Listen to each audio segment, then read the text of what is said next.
Olá, segundo ano, vamos continuar falando de iluminismo, tá? Então, nós falamos já sobre né, o conceito, falamos de alguns, agora vamos dar continuidade, tá? Então, vamos falar de outros dois iluministas bem importantes, né? Lembrando que o auge, né, foi na França. Por que na França? Exatamente porque é o país no qual o absolutismo se deu de forma mais bem acabada, digamos assim. Então, geralmente, quando a gente tem um espaço, digamos assim, onde um determinado modelo ele ocorre seu auge, exatamente o espaço onde a contraposição também terá o seu auge, né? Então, basicamente, a França ela era um país onde o absolutismo, né, com Luís XIV, né, o Rei Sol, foi mais bem acabado, mais bem delineado. Então tá, falamos sobre o Voltaire, agora vamos falar sobre Montesquieu, então Charles Secundário de Montesquieu, né? Este era um nobre, ele era um barão, tá? Mas ele também faz uma crítica ao governo. Escreveu várias obras, né? Fazendo então vários apontamentos e uma das coisas que ele fala, por exemplo, uma das frases dele é: uma injustiça que se faz a um é uma ameaça que se faz a todos, ou seja, ele aponta o quanto o absolutismo é um tipo de governo extremamente arbitrário, né? Ele escreveu obras importantes, entre elas O Espírito das Leis, né? E que é uma obra no qual vai ter a origem da perspectiva dos três poderes, que hoje em dia nos parece tão banal, tão comum, e que, na verdade, naquele período não existia, né? Então, a ideia de divisão de poderes. Então, o que ele fala, o que ele colocava? Que deveria haver uma divisão de poderes que pudessem, de alguma forma, controlar um ao outro, né? E impedir que o monarca fizesse o que quisesse, né? Então, a ideia dele era, de fato, digamos assim, que o soberano não pudesse fazer, né? Não pudesse agir de forma absoluta, né? Que houvesse uma série de instâncias que dividissem esse poder, exatamente para evitar esse autoritarismo, né? Enfim, por quê? Porque a possibilidade de tu cometer injustiças era muito grande, né? Então, não havendo leis, né, que fossem digamos, organizadas, né, num espaço específico e que às quais o rei também estaria submetido, a injustiça poderia, digamos, engraçar, é uma ameaça que paira entre todos, né? Então, é basicamente essa a ideia do Montesquieu que depois vai ser, então, adotada, é o ponto central, digamos assim, da obra dele. Não é o único, ele vai fazer outra série de críticas, ele tem várias obras importantes, como Cartas Persas, por exemplo, além dessa obra, O Espírito das Leis, mas o que ele está muito preocupado é com isso, que as leis sejam realizadas de forma organizada, que o rei também seja submetido a elas, que então que haja, digamos assim, que não haja uma impunidade, digamos assim, né? Então esse é o ponto central deste pensador que também, né, então como eu estou falando para vocês, né, o Voltaire era um burguês, ele era um nobre, também tinha uma perspectiva de monarquia no qual houvesse esse controle, né, também era contra a monarquia absolutista, tá? Por fim, o Rousseau, né, que é um dos mais conhecidos, ele é um dos mais importantes, das suas ideias, digamos assim, influenciaram, né, os processos revolucionários posteriores, ele é o principal autor que foi lido e que foi que sustentava, que embasava, né, os processos revolucionários, como a Revolução Francesa, por exemplo, tá? Porque ele é considerado o mais radical. Bom, eu já falei, acho que algumas vezes, vou falar de novo, eu não gosto do termo radical, porque ele foi negativizado de forma, né, muitas vezes até intencional, né? Quando fala radical, não falando é radical, a gente já pensa uma determinada coisa, né? Radical é ruim, radical é exagerado, mas a gente também tem que pensar como assim? O que é radical exatamente? Radical vem da raiz, né? Vem de raiz. E aí, bom, depende do ponto de onde você fala para dizer que ele é radical, né? Então, as coisas que o Rousseau dizia eram naquele período consideradas radicais porque ele combatia, né, ele aprofundava alguns processos, né, buscando mais justiça social, mais igualdade social. Então, bom, né, dependendo de onde você está, você não vai dizer que é radical, né, você vai dizer que é, sei lá, justo, enfim, né? Então, eu sempre faço essa colocação para a gente poder pensar nos próprios termos que a gente ouve muitas vezes e como eles estão imbuídos de significado, né? Que às vezes as pessoas vão martelando aquilo e você, quando vê, está reproduzindo sem pensar de onde é que parte essa ideia, né? Mas bom, vamos lá. Então, o que Rousseau falava que era tão radical? Então, a principal obra dele é do Contrato Social, tá? Ele fez outras obras, tá? Também você acha facilmente as obras do Rousseau, tá?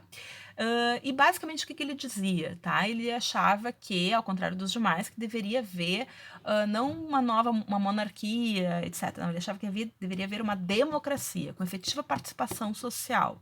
Então, imagina, isso aí arrepiava o cabelo das pessoas. Ele vinha de uma origem mais, digamos assim, de uma classe média baixa, digamos, que a gente falaria hoje em dia, mas ele tinha, frente aos outros dois, ele tinha uma origem mais humilde, tá? Mas ele conseguiu, enfim, estudar, né, enfim, e então ele colocava a perspectiva de que sim, deveria haver uma democracia com sufrágio universal masculino, óbvio, tá? Porque o Rousseau não avançou nesse olhar, né? Ele excluía as mulheres, ele colocava as mulheres como, né? Até uma pessoa tão, digamos assim, com tanta leitura e tanto, né? Tantas ideias, digamos assim, originais para a época, se mantinha nesse patamar, né, quanto as mulheres. As mulheres eram, digamos assim, a sua importância era dentro do lar, na educação. Bom, enfim, o Rousseau, ele então tinha, né, a perspectiva de uma democracia, ele tinha também como, digamos assim, fio de combate a perspectiva da propriedade privada. Ele dizia que a culpa, digamos assim, da miséria humana era a ideia de propriedade privada. Então, ele dizia que exatamente que o ser humano nasce bom. Então, ele tinha uma olhar otimista para a natureza humana. Ele também tinha uma ideia de natureza humana, tá? Que tem coisas que são inerentes à natureza do ser humano, né? Que é de essência, certo? Então, ele tinha essa ideia. E ele dizia o quê? Que o ser humano nasce bom, então ele tem uma visão otimista do ser humano, porém, a sociedade o corrompe. Que sociedade é essa? Sociedade gananciosa, ambiciosa, da propriedade privada. Esse era o discurso dele.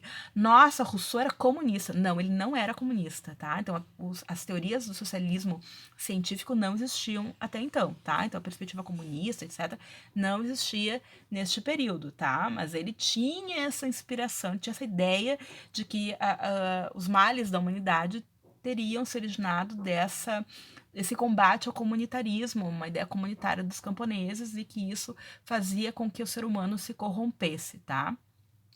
Bom, então, a principal obra dele é do contrato social, né? Então, é exatamente essa ideia contratualista, que o Rousseau também tinha, de que o Estado, na verdade, ele deveria servir as pessoas, não as pessoas servirem ao Estado, certo? Ou não, o Estado também não deveria servir a tão poucos, né? Na verdade, o que tinha a perspectiva era de uma soberania popular, tá? Então, basicamente, essas eram as ideias centrais, né, do Jean-Jacques Rousseau, que é, então, né, um dos principais nomes do iluminismo, tá?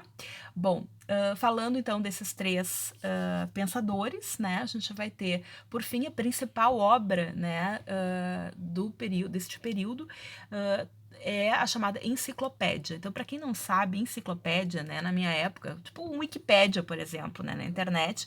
O que é o Wikipédia? É uma página onde tem, em tese, né, vai se agregando conhecimento sobre várias coisas, né.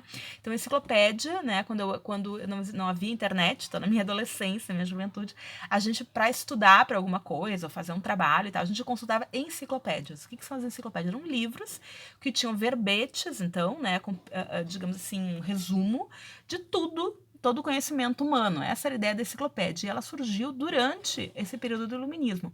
O que é que os iluministas, né, queriam? Eles queriam compilar todo o conhecimento científico, né, produzido até então, científico e filosófico, produzido até então, em uma obra, né, que foi, então, tiveram várias mãos ali, né, então o Voltaire colaborou, né, o Montesquieu colaborou, enfim, os principais nomes do iluminismo colaboraram.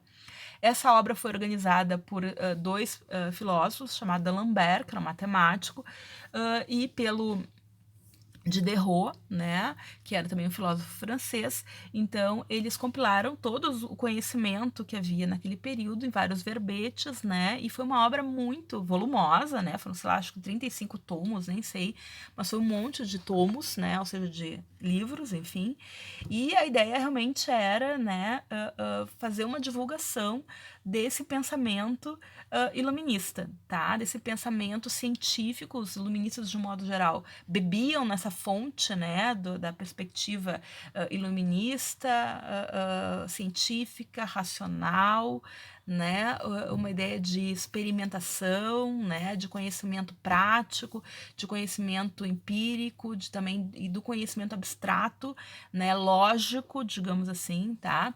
Essas eram basicamente as fontes, tá? Então, a enciclopédia, né, que antigamente nós tínhamos, né, toda casa praticamente tinha, vinha uma pessoa vender de porta em porta, né, a mais conhecida acho que era a enciclopédia Barça, enfim, né, eram livros gigantes que tinham, então, em tese, né, todo o conhecimento compilado pela humanidade, e isso vem, né, do século XVIII, então, certo? Tá bom? Então tá, pessoas, basicamente essa é o contexto, depois nós vamos trabalhar com outras perspectivas, que é a constituição da economia, né, enquanto teoria, digamos assim, e também do despotismo esclarecido, tá bom? Então tá, fiquem bem, cuidem-se, até!